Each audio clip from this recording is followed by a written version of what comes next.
WBOSS Bossman Radio.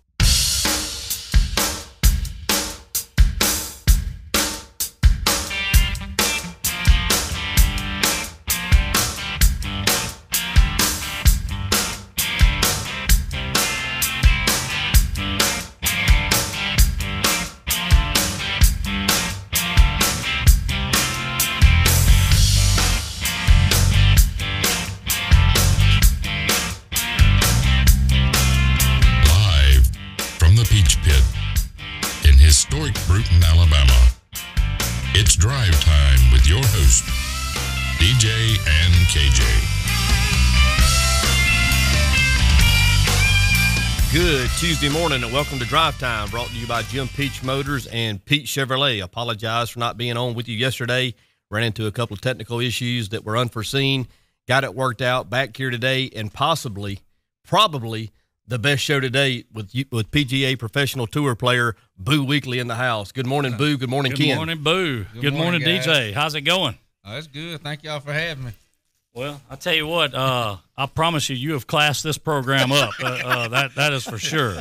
I don't know about that now. Oh, I promise you, you definitely have. But Boo is gracious enough to come in this morning and sit down with us and talk a little bit of golf and whatever else. So I guess one of the first questions, Boo, is tell us what's been going on lately. The hunting season finally ended now and get back to golf. That's what's been going on. But no, I had elbow surgery about 5 months ago, and just been fighting with it a little bit, trying to get it back healed up where I feel like I can go out and compete again. And now I finally feel like I can, and I started back hitting balls last Thursday, and I'm hoping in about maybe 2 or 3 weeks I can get it going, and then maybe in about a month and a half I can get back out on tour. Well, I tell you what, I know I personally can attest to what sitting next to somebody that's a millionaire is all about, because I saw a check that was big as this table that you happened to be holding one time, and it had way more than $1 million wrote on it, and that's one of my wife's prized possessions. I'm not going to lie to you.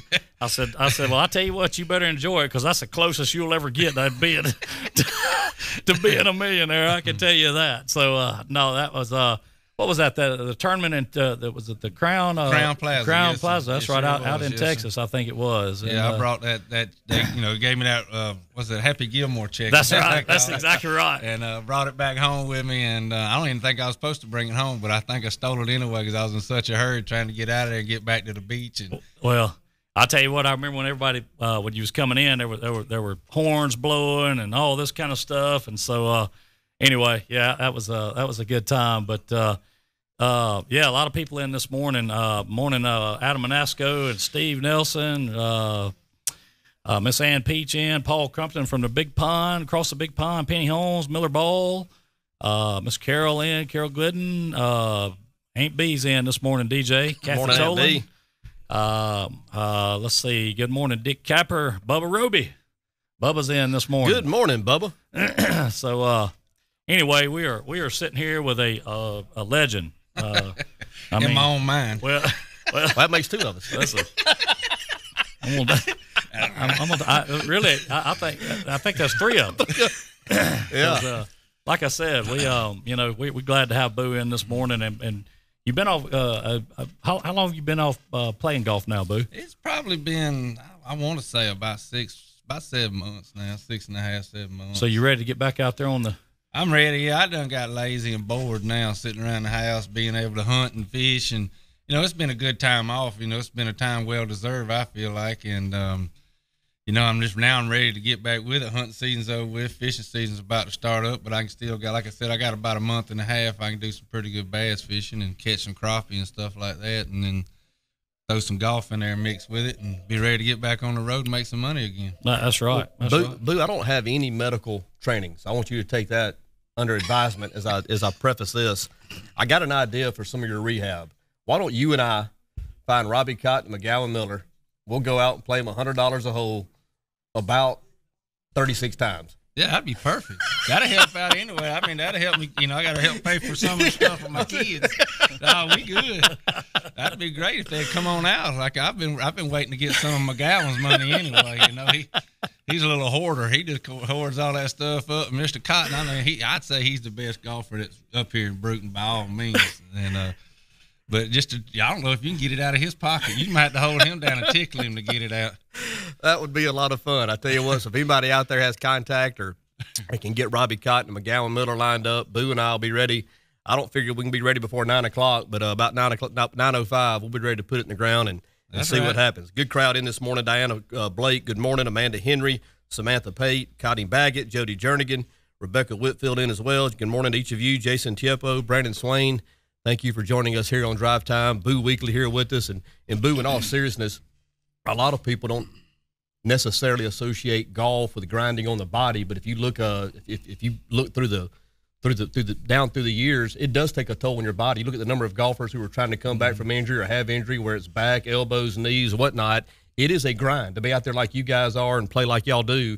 There's a lot of wear and tear on the body. Yeah, there's a lot more than what people know. I mean, especially like with our hips and then our lower back and then your hands, because we get a lot of arthritis because you hit hitting the ground all the time. And, you think about it, if you're hitting the ground on average, I say when I'm actually full blown going, I usually average probably about 500, 600 balls a day, easily. And then go out there and play or, might be practicing, really focusing on what I need to focus on. It might be 1,000 balls a day, and I mean, that's from, an 8-hour day or 9-hour day of actually standing out there beating it. And then plus, like, your hips and stuff, you're turning and burning on the hips, and it wears out after eventually, and the older you get, I'm no spring chicken no more as golf goes. Now you look at all the guys that's on tour, they're all, 25, 26-year-olds, like your average player out there now.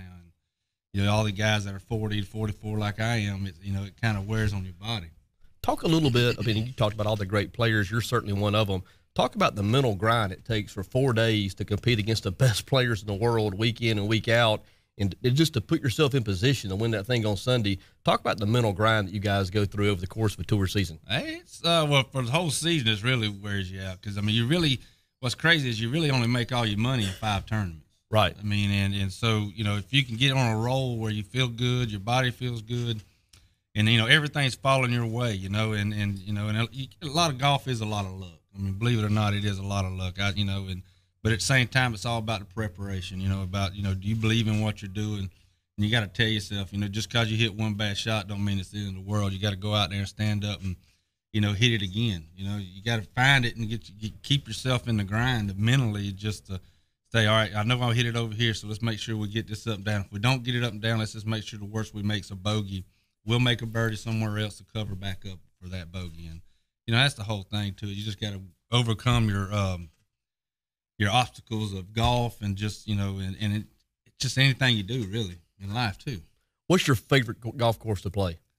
I'd say Tanglewood right there. Yes, sir. Yes, sir. I mean, that's right there at home, man. I mean, it's a golf course, I can go around there and it's so much fun. Granted, we've lost so many trees down there, but it's a great golf course, to actually just go and play and bring my kids out there and, even the people I run across over the times. But, like, I like coming up here to Bruton and playing. I mean, it's by far, to me, it's the best golf course we got in 40 miles of where I live at, I know Steelwood's a good one too, but it's a little too far out for me. But to be able to come up and play and enjoy what I'm doing and practicing, and Bruton's probably one of the best because the greens are always, I'd say 9 months out of the year, they're in the best greens that we'll put on all year. And, I guarantee, granted, you can't help the weather sometimes, but just to be able to practice and do all that, and at Tanglewood, Stonebrook, even Navarre down there, I'll go down to Navarre and play the Hidden Creek and practice down there some.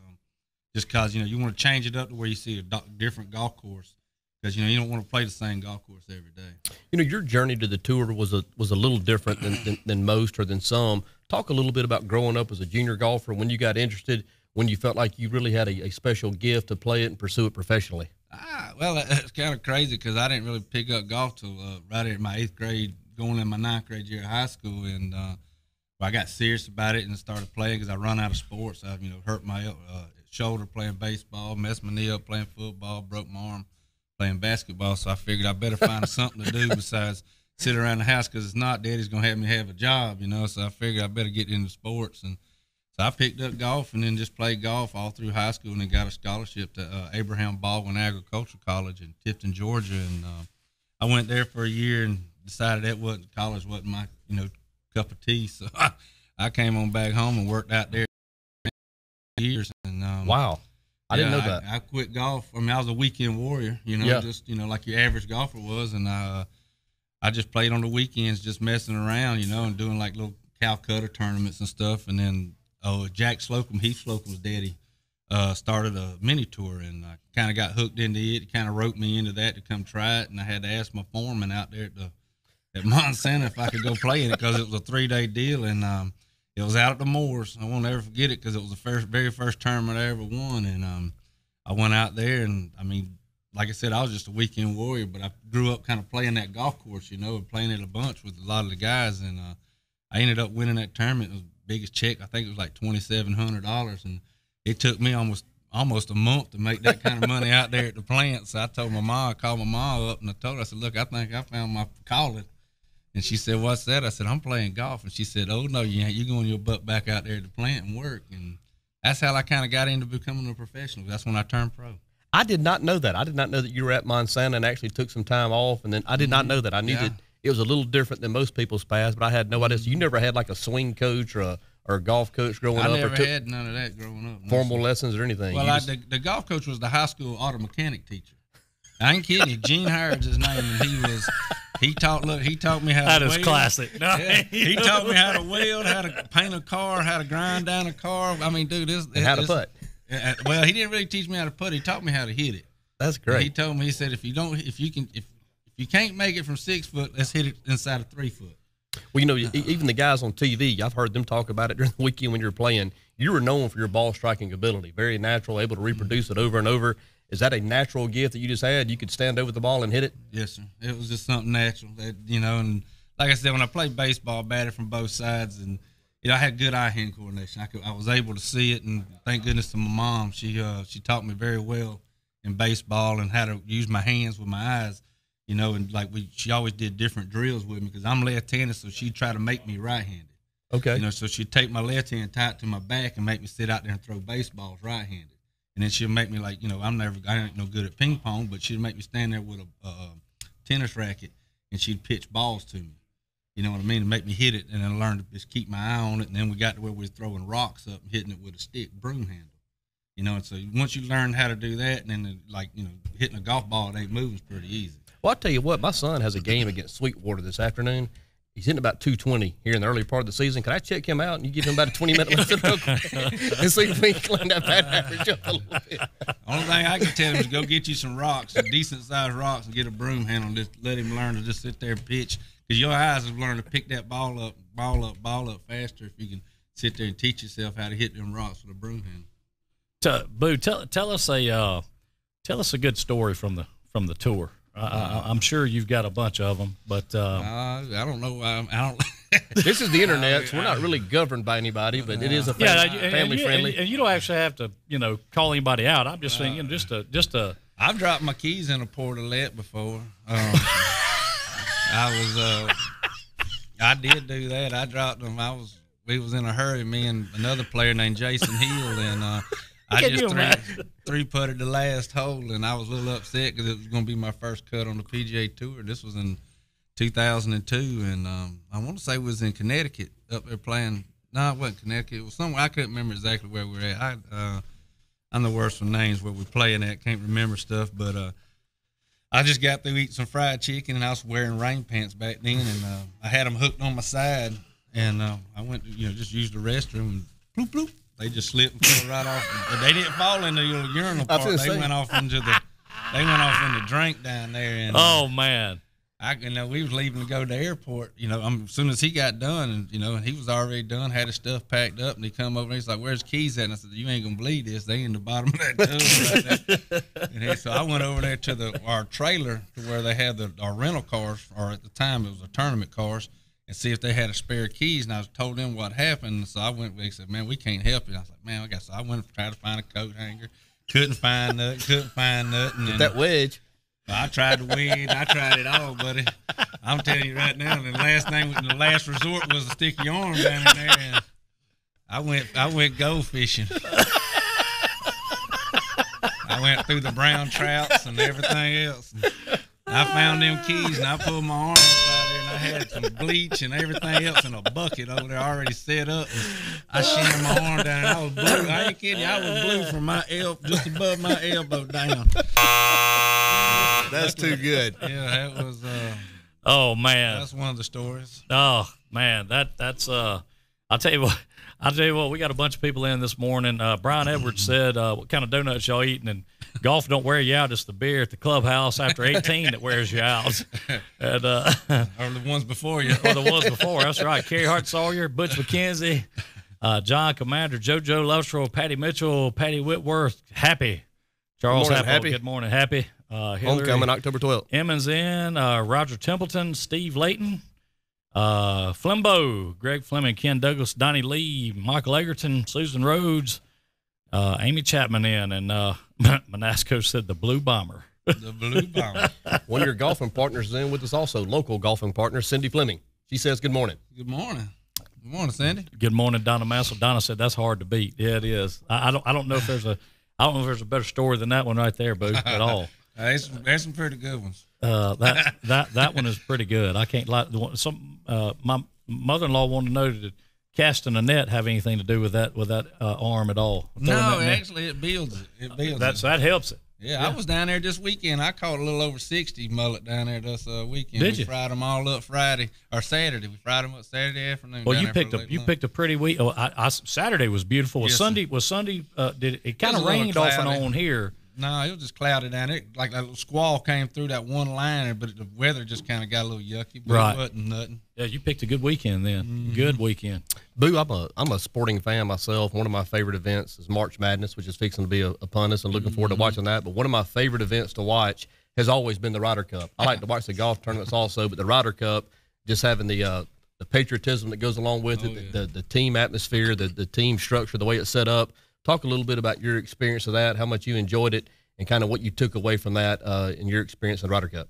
It's the greatest. It's by far the greatest tournament that we get to play as a professional golfer. To be able to represent your country. Me and Heath Slocum got to do it the first time when we went and played in the World Cup. And that was the very first experience I ever had representing my country, in which we did that in China. And then I got to do this in, up at Valhalla in Kentucky, and being a Southern boy like I am, being around a bunch of more rednecks, a little further north of us, but it was fun being with them, and it was a good time, man. I mean, it was by far the greatest golf I've ever played on the PGA Tour for the 3 days that I played, and I think I missed one shot that whole tournament, and it cost us the win, but we ended up with a tie, which me and J.B. Holmes was partners there, and that was to me that was the only missed shot I missed. But just to be able to go and represent your country and it's amazing. It's the greatest feeling on grass. Well, I tell you, and of course I'm biased. You being from our area, knowing you somewhat, watching on TV, it appeared you were the fan favorite. I mean, obviously the American team being on the home soil was very popular amongst all the galleries or whatnot. But you kind of took that place by storm. I mean, Boo kind of exploded that weekend there in the Ryder Cup, and we were questioning how the elbow injury might have come about. Riding that horse down that tee box may have strained it initially. You reckon? No, that was that kind of came about when we was we went in. I went to get ready to go to bed, and we just got through with a team meeting, and we was walking in. I was walking in there to go to my bedroom, and on the floor we was on, we had like a little room off to the side. It had like a little snack room where you get your water, like a snack or something, before you went to bed. And I went in there and got me some waters and an orange. And I was walking back to the room. As I was turned to walk out, TV was on. There was 2 cops sitting there that were protecting our floor and stuff. And I said, I'm going to do that right there. She said, do what? I said, I'm going to do Happy Gilmore. She said, whatever, get out of here. go on down the rock. Go on to your room, boo. And I started laughing. I said, I'm telling you right now, I'm going to do that. If we're winning and I get up there and I feel it and I remember, and I said, if I hit that thing down that, if I get it over the corner, there's an oak tree. If I can get it over the corner of that oak tree, I'm going to take off riding. Whatever, go in the room, go on. And sure enough, it was kind of like, and I got the video of it from I don't know who videoed it. Somebody sent it to me because I finally had to answer out or call out to see if I can find somebody that videoed it. But there was somebody down about 50 yards down off the tee there. And you can see, because I always take 2 practice swings before I address the ball. And I took my practice swing, my first one, and all of a sudden it's kind of like, all right, I remembered I said I was going to do this. And I took my next one. I had this biggest grin on my face, like, here we go. And sure enough, I hit it, and it took off, and it went over it. Man, it was on. And I said, I'm going to do it. And I about run over my playing partner down there in front of me because I was so excited, just pumped up. I wanted the Americans to get pumped up. And they did. Oh, yeah. They did. They responded. I can assure you. I can assure you. Who was the captain that year? Paul Aisling. Okay. Yes, oh, yeah. It was a good time, especially when it was all over with. We all about got in a fight up in the room that later on that night because we was all celebrating, and the Euros came over, and some of them were a little more tipsy than the rest of us, and they were kind of being rude. They were writing things on the wall we got big old picture frames, like life-size pictures, and they were writing because we all signed them, so we can all roll them up, put them in an album or on the wall or whatever at the house. And there was a couple of guys, I ain't gonna say no names, were writing on them, and then one thing led to another, and I got tired of them writing on it, so then we started an argument, and then we started shoving, and I started headlocking, and here we go to fighting, and then they kind of broke us up, and they were like, well, we take this downstairs to their room. I was like, well, that's even better. I can just whip all of y'all down there. It doesn't matter to me. And it was an exciting time. They didn't understand them boys from over there. They was fooling with a redneck from Northwest Florida, or the Panhandle, Florida. I'm from Baghdad. East Milton. East Milton. Baghdad. Yeah, I'm East across Milton. the river. Okay, across the river. Yeah, they didn't understand what they was fooling with, did they? No, sir. But they found out. They found out. It was a fun experience to be able to do that, just to be able to wrestle around with them, because you've been wanting to for a while anyway. What did Ron Wise say? Well, he said, I didn't know how many of them was it was going to take to carry me, put me out of that bar, but I know how many they was fixing to use. Yeah. Oh, yeah. They said I didn't know how many I was fixing to whoop, but I knew it was fixing me going down there to do it. So, yeah, I don't blame you. One of the funny things I remember, I say funny, it had to be one of the very first interviews I've seen you do. I don't know if it was on the Golf Channel. I'm not sure what channel it was on. But the whoever was doing the interview, you probably can tell me more about this. Kind of led the interview off with here's a guy who's basically just burning up the tour, doing well, and lives in a double wide or a single wide trailer back home. And Boo was like, "Yep, that's right." And I got cows and this and that and other and all this kind of stuff. And I was sitting there thinking, maybe that's just people don't understand, but hey, that's the way we live down here. I mean, and obviously bless me. That's right. Well, that's right. And obviously, you talk about learning how to swing from the ag teacher or the welding teacher, what have you. There's a lot of us down here that learned a lot of things from people that you never have any idea are going to have that kind of impact on you later on in life. I mean, as you pointed out, you didn't grow up playing and taking lessons and private lessons and all this stuff. And, what'd you say when you told your mom you'd found your calling? She basically told you better get back to that plant down there. She told me to get back to the plant. Yeah. And here you are. You know what I'm saying? I mean, don't ever think that it can't happen for you, because it certainly can. You're right about that. You just got to believe in what you're doing and keep believing. Yeah. And prime example sitting right here. So, Manasco said you need to come on one morning when Adam Manasco brings just wonderful food by sometimes in the morning, and you need to come by one morning, Boo, when he has brought some of that food by. And Joey Turner said good morning, Boo. Joey Turner, old Blade. Yeah, where's he at? There ain't no telling. Yeah, I think he's down the Daphne area. I was gonna say down on the what is that, the Eastern Shore, that area or whatever. But he said tell you good morning this morning, and like I said, we bunch of people in on this side. You got a bunch in on your side over there? Yeah. Oh yeah. I talked to John Farrell, used to be the pro. Yeah. Hey, where's John at now? He's up in North Carolina. Guess who just checked in? Who's that? Jay Will. Justin. Jay Will. Good morning, Jay Will. Justin, I know you know this guy sitting in between us right here.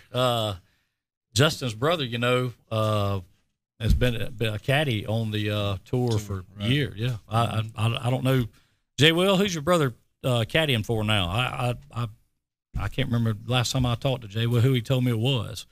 But there's the Deacon in this morning too. Good morning, Deacon. Good morning, Deacon. Lou, you had mentioned earlier Heath Slocum and something else that's just crazy. You, Heath, and Bubba, all generally from the same area. I'm sure that you were within a short drive of each other's childhood homes. How crazy is that to be in that area and have three guys doing big things on the tour just from right there? It is pretty amazing. It's kind of like, Mr. Pate kind of set the page for us, and then Joe Durant really filled in, and then I'm the oldest, and me and then Heath, we graduated high school together, and then Bubba come in behind us. I think he's 5 or 6 years behind us in school, and it's awesome to be able to have three of us, that competed together at one time on the PGA Tour. I don't know if that'll ever happen again, but I hope it does. It's because it's still a compliment for whoever can do it, and it was awesome just to be able to watch like Bubba win another day and Joe Durant win another day the same weekends. Yeah. And I mean that's pretty cool little feat too. I saw Joe. He won the senior tour. Is that right? Yes, sir. And Joe's just a couple of years older than me, and it just seemed crazy seeing his name attached to senior tour, which that's a very competitive tour. A lot of guys look to turn 50 to get on it, and the prize money's good, but seeing Joe still doing it, he's another one that we've been especially proud of here from somewhat of the local area. That's doing big things. And he's done a lot up here. Oh, Burton. yeah, he absolutely. Played a lot up here, and when it first opened up, and it's kind of funny, Joe. I don't think he has anything for he don't have nothing else to do. He don't fish and hunt much, so I unfortunately always got his golf. I'm sorry, Joe, if I'm knocking you down a little bit, but what would happen here? And I know it wouldn't because the times are not the same. But if you were going into Saturday at Augusta on the leaderboard, and you got word that the deer were rutting up in Dallas County, that the big bucks were rutting in Dallas County, would you have a decision to make? No, I still had to chase that golf right. Okay. I ain't quite done with it yet, and you don't get the opportunity much to be able to, be in the lead at Augusta. Yeah. I've been up there. I played good. I think it was 08 or 09. I was playing pretty well there, and I just had a bad weekend or a bad Sunday. I think I shot like 75 or 77. I think I was tied for like 8th or 9th going into that day, and Zach Johnson ended up winning it. I played with two winners there, Zach Johnson and a little Zimbabwe boy. I can't even remember. Not Zimbabwe. I can't remember his name. What is it like playing on that course the first time that you play it? Well, the first time I played it was in '93 when I was in college.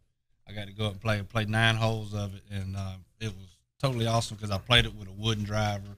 I played it with the old school, how the old school equipment was, right. And then, then they started bringing in those, and all of a sudden Tiger comes along and they Tiger proofed it, and it made it so much longer. And to me, it used to be fun. Like you used to be able to go around and listen to the roars, and you don't hear them roars no more. You don't, if you go up there and you listen to it, you don't get to hear as many excitement shots as you usually do around the golf course, because usually you could hear them around 2, 3, 4, and then you get around there at around 15, 16, 17, you know what I mean? Or not 17, but 14, 15, 16. Amen's Corner, all right. That right through that little area, and you get to hear all that, but you don't hear it as much no more. So they made it so tougher now, or tiger-proofed, or whatever they want to call it. They made all the so much longer, and yes, sir. And the whole placement, they just, it ain't as much. It ain't as exciting. I'll sit and watch the Masters all weekend, and you must do a lot of sleeping. Well, I'm saying, but I enjoy watching the Masters. Yeah, just because it's gorgeous now. Ain't nothing prettier. I'm saying it's just amazing to me though that some of the placements of those holes, and I'm amazed anybody can come out of that thing and even be under par. It's exciting because they get them greens so firm and fast.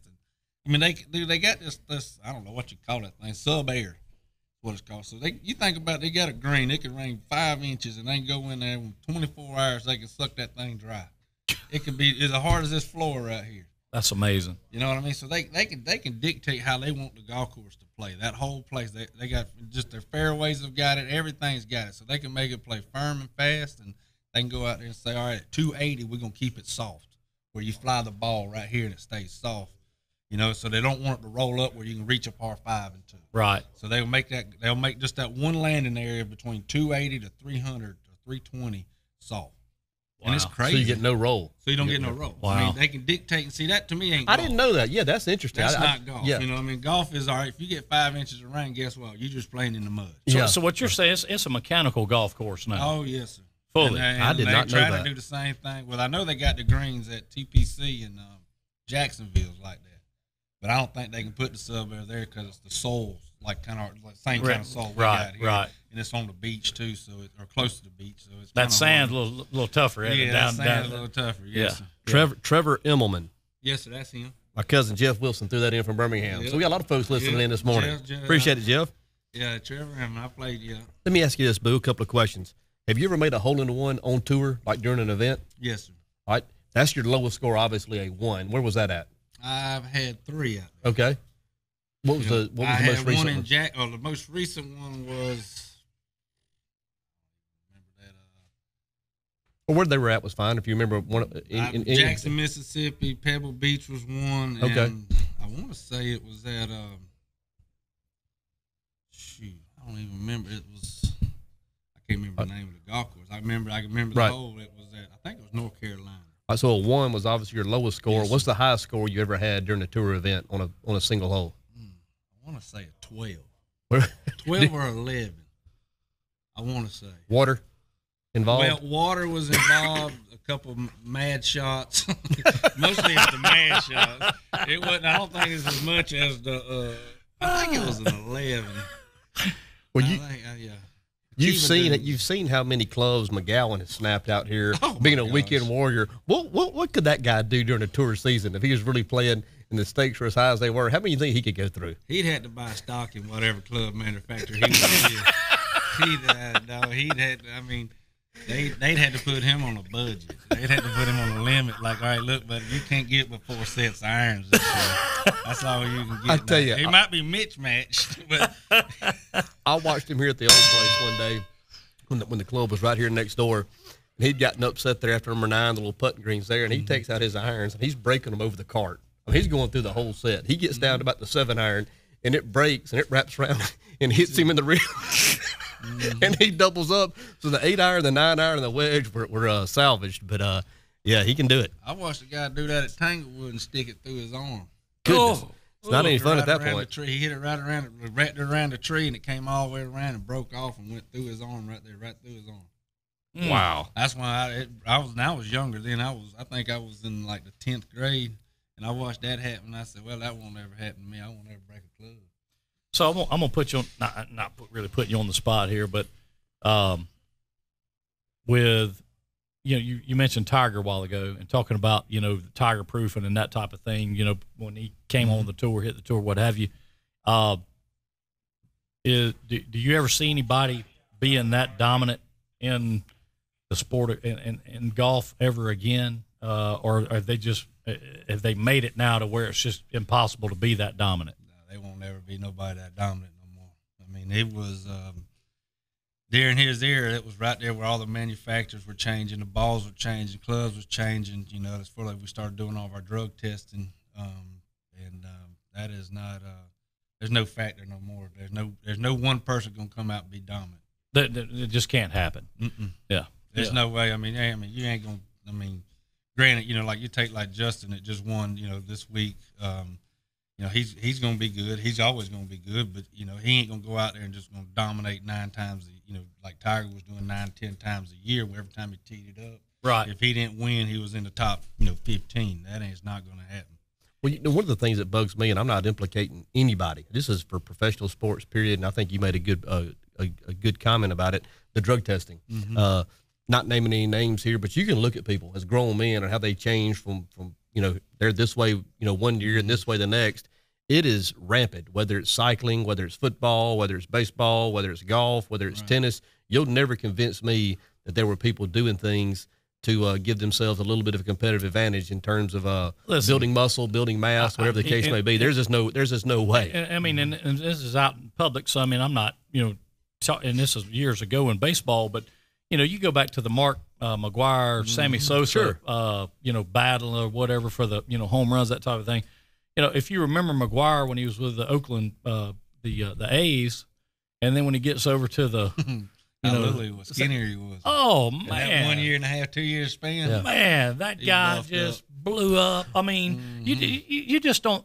I don't care who you are. I mean, and Sensei Spikes is in this morning. Good morning, Sensei. Watching, but I believe he'd be the one that could tell you.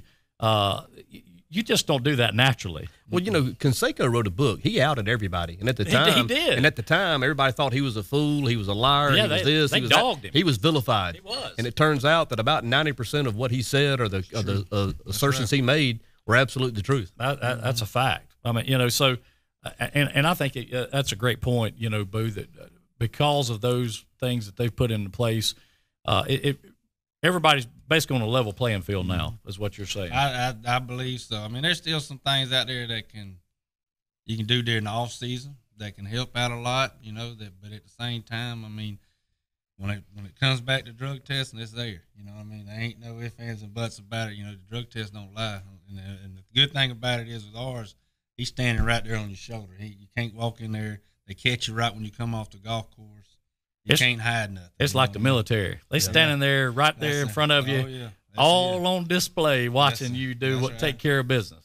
They do. So is it a so it's not like the NFL or those guys get a what is it, just a fine or this or that. I mean, like if they get you on the tour, are they suspended or no? You get a slap the first time, and I think the second one's a $10,000 fine, and then the third one's you got to go to rehab and you got to take 6 months off.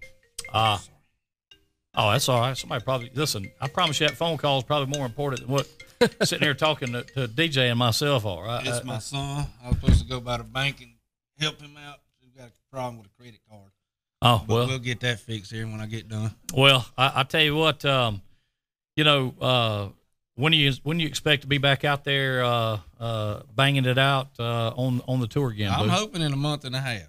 That's my goal. But I'm hoping to come back out and be ready. If I'm not on the PGA Tour, I'll be playing some of the web tours and just trying to get myself back in the groove, trying to get yourself mentally, because if you take this much time off, it's, you can be like, all right, come out there, nerves are going to get you again. You got to start all over. It's just, you're starting all over again.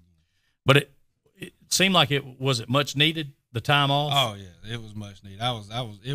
Golf wasn't fun. It done turned into a job, and I had some personal issues I was having to deal with at home. And that's a great point. When something turns into a job, especially something that you love. Yes, sir. When it turns into a job, it's just not that much fun anymore. No, it wasn't fun. I mean, it just got to where I felt like I was just going week to week, just, all right, another motel, and, you get tired of eating out. I mean, that's the thing about it. You just get tired of going and eating. You got to eat at this restaurant, and then it gets old, and then especially getting the four walls kind of closed in around you, and then, then all of a sudden, like, we'll get some buddies of us and we'll rent a house.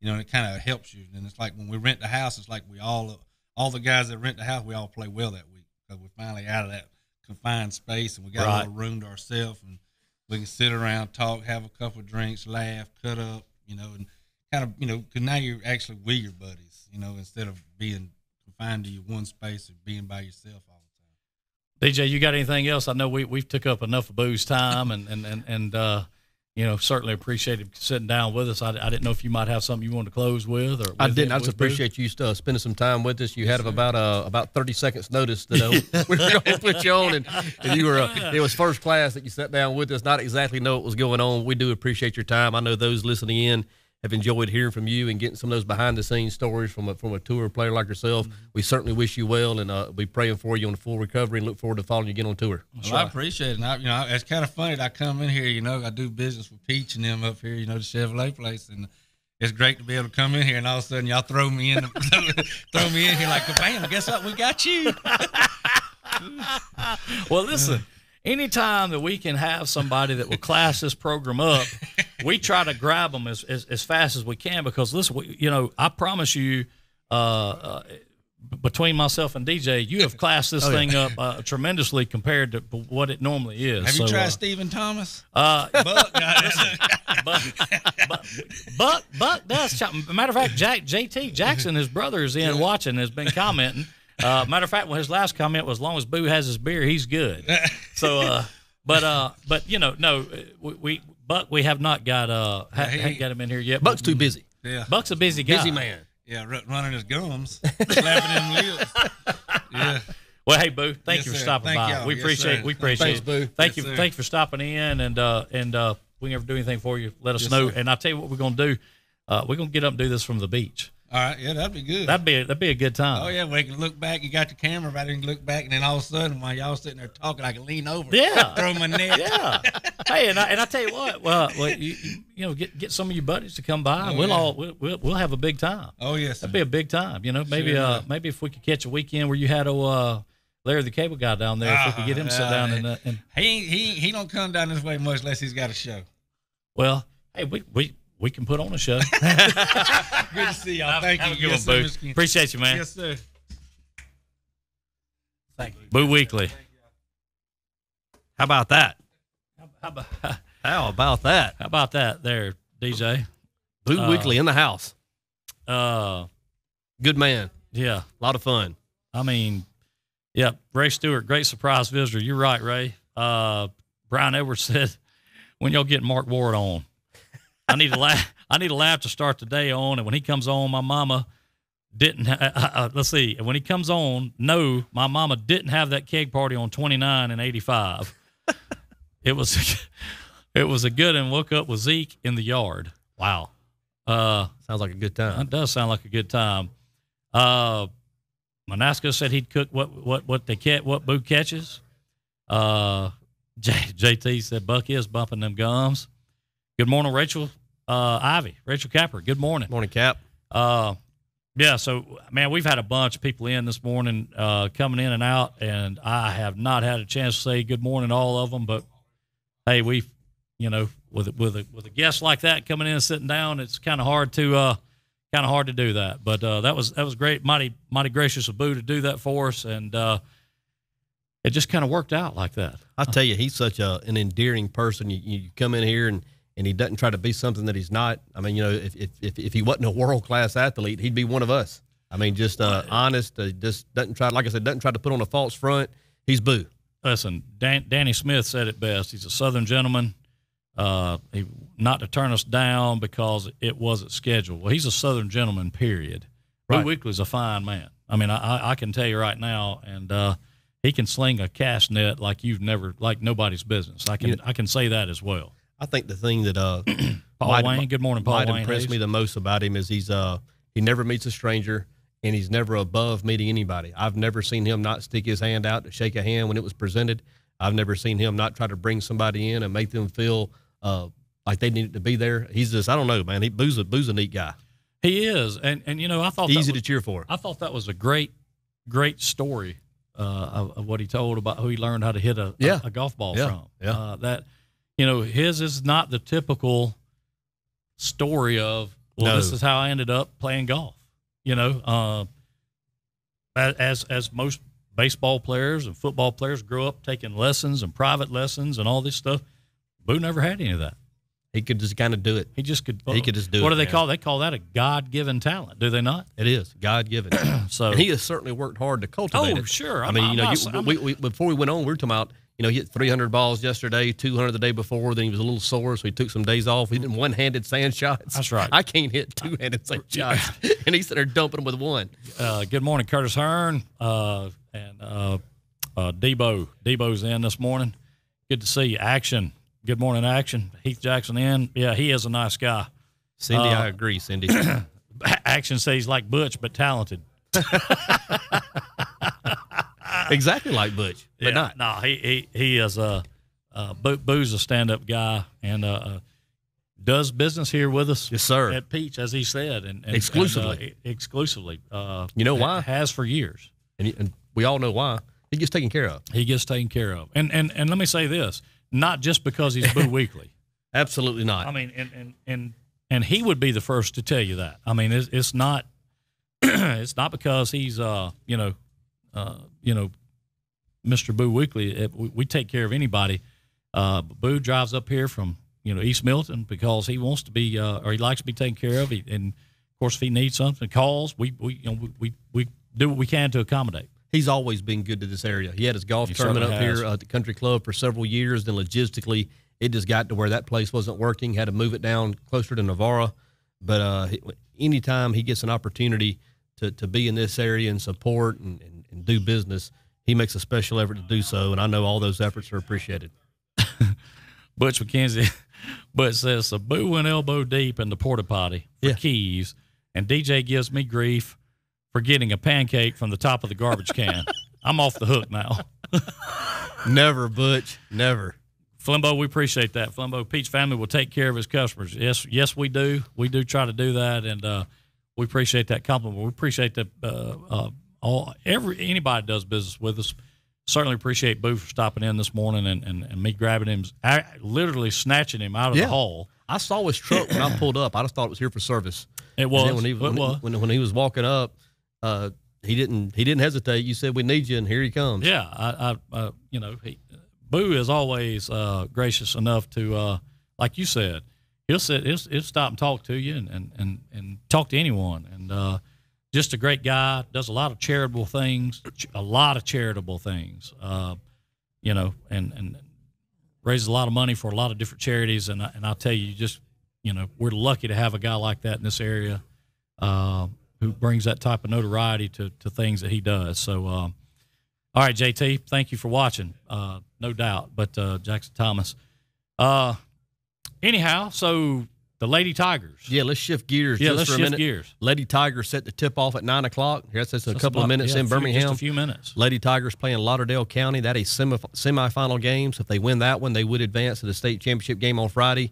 Certainly going to wish them well. There are places on the internet to follow the game if you choose. I go to AL.com to get my scores, but I'm sure there are others. So we obviously wishing the Lady Tigers well. Then baseball and softball action everywhere today. So if you don't have plans this afternoon or into the evening, get to one of these ballparks, support these kids, take you a $5 bill, and support the concession stand also. WS Neal with the big win last night. They beat Excel 6-5. T.R. Miller got rained out. I'm not sure of other scores, but would be happy to pass them along if you make us aware of them. So if the Lady Tigers win today, they will play Friday. Friday, I'm not sure of the start time on that one. But that would be for all the marbles. That'd be for the Blue Map. For the Blue Map.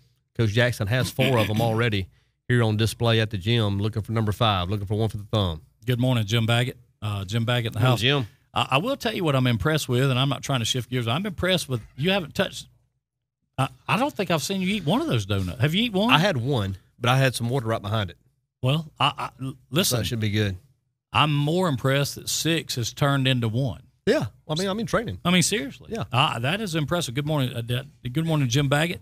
In training. Happy birthday to his oldest, McNeil Baggett. Well, happy birthday. How old's McNeil? I follow him a little bit on Facebook. He just got the Arrow of Life award in the scouting program. Happy birthday! Yep. Wow. I'll tell you what, man. We're all getting old. I don't know. I mean, that ain't a bad thing, but we didn't get to talk about it. But I do want to mention this.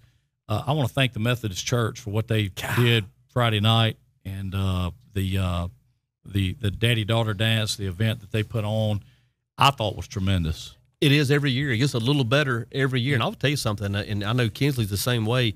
Lindsay, about Christmas, starts talking about that. I mean, that's one of those dates that she puts on her calendar. She's going to get her dress, and she's going to go to that. We may not do anything else. We may not play softball. We may not play basketball.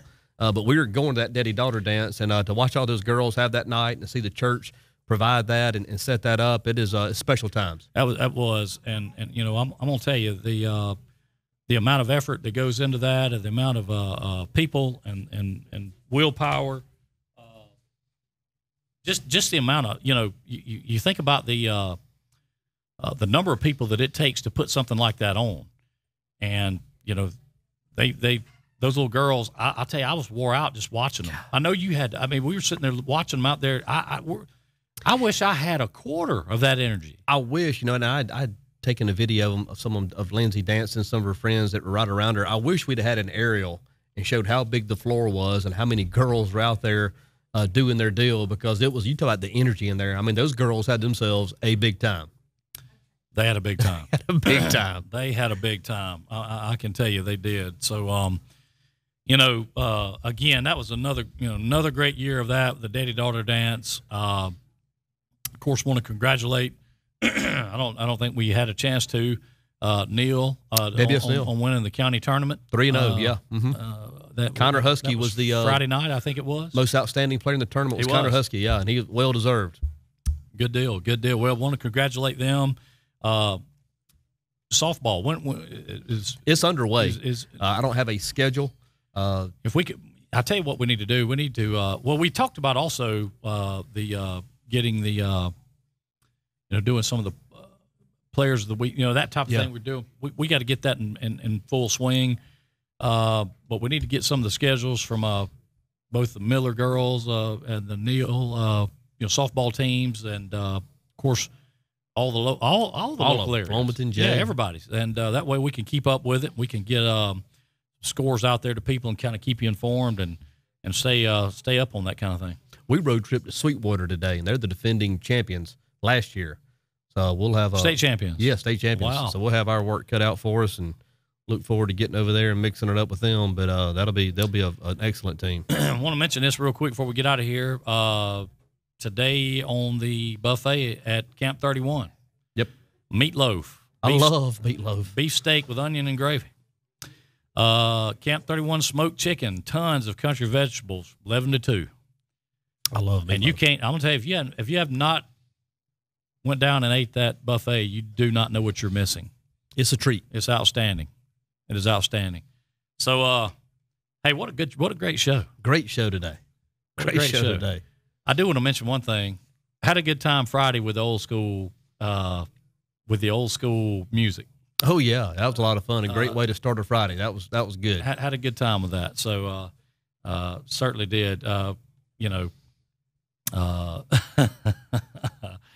Brian Edwards being funny. Let's see, Judy. Thank you, Judy. W.S. Neal JV plays Fulmerton at home at 4 and 6 p.m. at home. Let's see. Middle school travels to Pensacola Christian for a 3:45 p.m. game. So a lot of opportunities to get to a ballpark and support these kids. And always support that concession stand. That's right. Well. That's right. All right, DJ, let you do your deal. Great programming here today with Boo Weekly. Once again, these programs are downloaded on podcasts. Go and like the BMP page. You'll have it there at your disposal and at your convenience. We appreciate all of you being in with this morning. And Lord willing, we will be back tomorrow with Drive Time. For Ken James, I'm David Jennings. Y'all have a good one.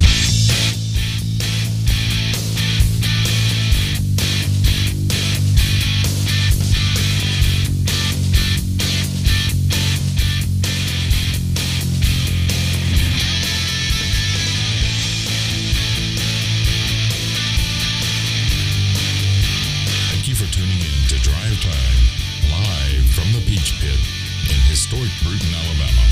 Remember to tune in every Monday through Friday at 8 a.m.-ish. Remember to like and share the Drive Time videos, as the more you like and share, the more chances you have to win.